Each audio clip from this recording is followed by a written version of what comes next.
Voilà, très chers Discipuli, chers élèves, nous sommes là pour continuer avec notre travail qui vous est vraiment aussi très important.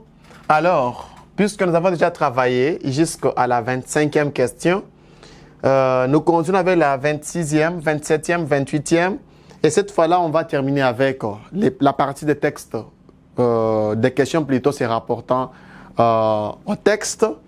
Et nous allons faire aussi un pas avec quelques questions qui ne cadrent pas avec les textes poétiques que nous avons déjà lus pour vous. À la 26e question, qu'est-ce qu'on nous demande? Dans la phrase « Je ne puis demeurer loin de toi plus longtemps », les mots soulignés. On a souligné le mot « toi » qui est souligné là-bas et on nous demande sa nature. Déjà, dès le départ, vous savez que nous avons quand même l'emploi des pronoms personnels. Nous avons des pronoms personnels toniques et des pronoms personnels atones.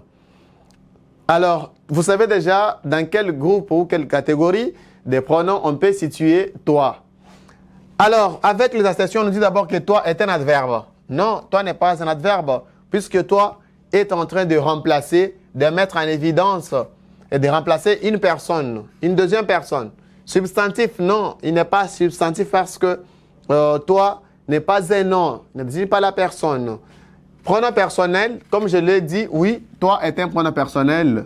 Ici, il joue les pronoms, les rôles plutôt d'un complément d'objet indirect. De toi. De qui? De toi. Je ne puis demeurer loin de qui? De toi. Alors, préposition, non, la préposition c'est un mot qui se place devant le nom pour introduire, dans la phrase, donc pour introduire un complément. Souvent, il introduit les compléments, non? Les prépositions, voilà. Quand on dit à, quand on dit des, quand on dit dans, chez, sont des prépositions qui introduisent des compléments. Alors, nous avons l'adjectif, non, nous l'avons déjà aussi défini dans la phrase de la question précédente. Et là, nous prenons la 27e question. La proposition qui contient le verbe conjugué au participe présent. Et là, nous parlons du participe présent dans cette question, la 27e. Nous devons identifier la phrase ou l'assertion dans laquelle le verbe se trouve au participe présent. Je ne regarderai ni l'or du soir qui tombe. Nous avons tombe qui n'est pas participe, regarderai qui n'est pas aussi au participe. Ni les voiles au loin, descendant vers Harfleur. Nous avons le verbe descendant qui est au participe présent, c'est le verbe descendre. Et quand j'arriverai, je mettrai sur la tombe un bouquet. J'arriverai. L'indicatif, je mettrai l'indicatif futur simple. Fausse réponse. Je ne puis demeurer loin. Nous avons puis et demeurer qui est à l'infinitif. Et puis qui a joué le rôle d'un auxiliaire de mode. Je ne puis demeurer loin de toi plus longtemps. Triste et les jours pour moi avaient été comme la nuit, avaient été. Donc voilà l'assertion qui est correcte, c'est 2. C'est là où nous trouvons là-bas les participes présents, descendants conjugués. 28e question. On peut définir les participes présents descendants comme, ici on demande la définition du participe présent descendant. Ça peut prendre quelle signification correcte? Alors, sur ce, nous avons des assertions suivantes. 1. Ce qui est disposé en croix, qui croise. Est-ce que c'est vrai? Non. Descendant, ce n'est pas ce qui croise, qui est disposé en croix. Ce qui est, bien ce qui change de direction sans former d'angle. Non, quand la chose change de direction sans former d'angle, ça peut partir comme ça horizontalement, soit obliquement. Ce n'est pas là-bas descendant aussi ou bien descender ou descendre. 3. Ce qui se rapporte à la fixation. Archi faux. Ce qui descend. Très bien. C'est la 4e assertion. Ce qui descend. Ce qui couvre d'une couche blanche. Non. Voilà la meilleure définition du mot descendant. C'est ce qui descend. Voilà. Les items maintenant hors texte, qui cadrent avec notre texte là-bas. Nous prenons la 29e question. Indiquer la proposition où les participes passés est incorrectement orthographié. On a mal orthographié. C'est où? Nous sommes tombés en jouant. Voilà, nous avons la participe tombée. Employé avec l'auxiliaire, être, somme. Il devait s'accorder, la bande devait ajouter S puisqu'il s'accorde dans genre en nombre avec son sujet.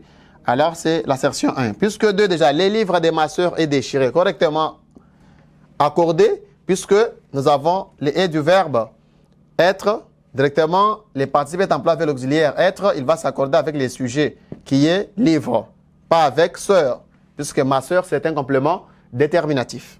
3. Vos parents ont-ils été avertis? Ont été avertis. Avertis bien accordé, puisqu'il y a l'auxiliaire être ici, et il, c'est les sujets.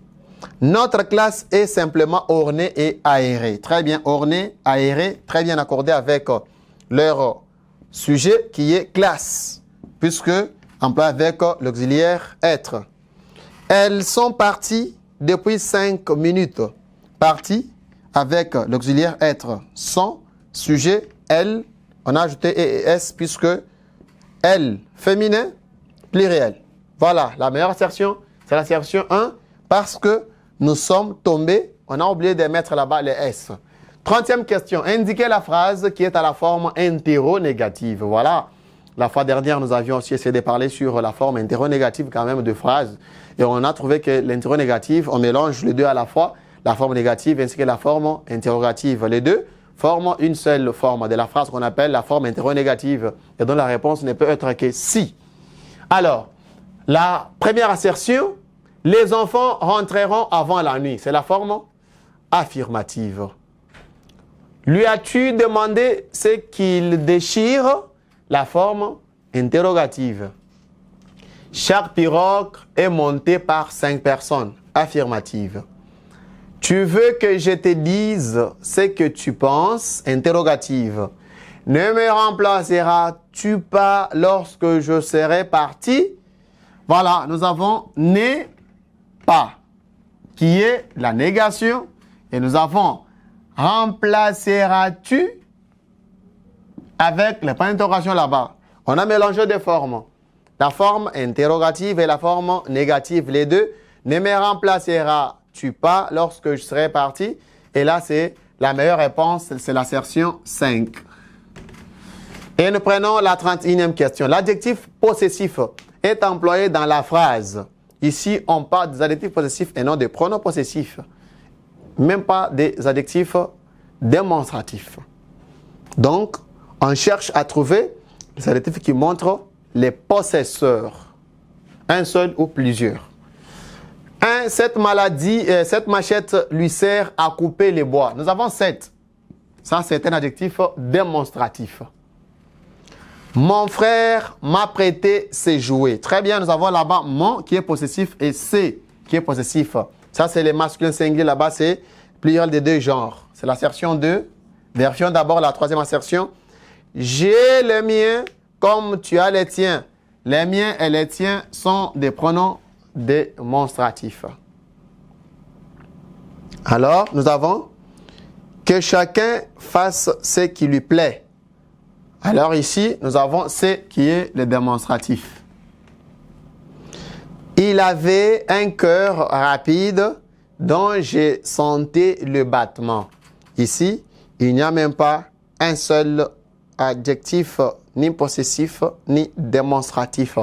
Alors, voilà, chers disciples, chers élèves, nous arrêtons pour la journée d'aujourd'hui par là.